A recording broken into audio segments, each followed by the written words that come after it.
Our verse today is Psalm 93 verse 1. The Lord reigns, he is robed in majesty. The Lord is robed, he has put on strength as his belt. Yes, the world is established, it shall never be moved. Our verse in Hebrew begins with the words Adonai Malak. Most English versions translate those words as the Lord reigns, and rightly so, because Malak could mean to reign or to be king. I choose to translate Adonai Malak as the Lord is king. The idea of the monarchic system of government may affect our understanding of the kingship of God, and so people may be scared to talk about the kingship of God because we do not want to talk about kings anymore, but want to talk about democracy. But God is king, which means that he is supreme and has supreme authority over the whole universe he created. The remaining part of the verse explains this kingship of God. He is clothed in majesty, that is in honor or pride. He is clothed in strength. Oz means strength or might, be it material or physical, personal, social or political. God has girded himself with strength as his belt. Those who go for battle gird themselves. So this idea of girding himself refers to the power that God possesses. And the final part of the verse speaks about the extent of the power of God. His power is over the whole world, over the world he established. God's throne is established from of old, from everlasting. We see that in verse 2. God created the world and everything in it and has power over all things. The psalmist says that God is mightier than everything in creation, more powerful than the thunders of many waters, mightier than the sea waves.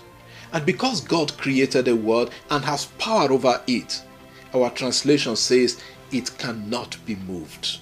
In the Hebrew text, the word used is mot, which means waver, reel, totter, stagger, or flinch. The world cannot be shaken except by the one who has established it. Again, it refers to the absolute power of God over the universe. No other power can shake or move the world.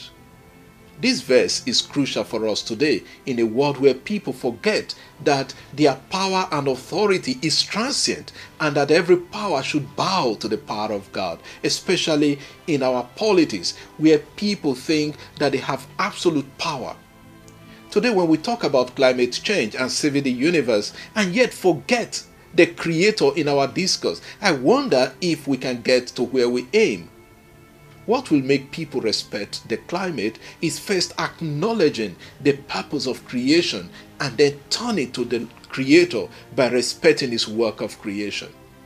We have and are destroying God's creation in different ways. What has become a significant concern is the physical universe, which is good. But what about other aspects of creation, like the human being?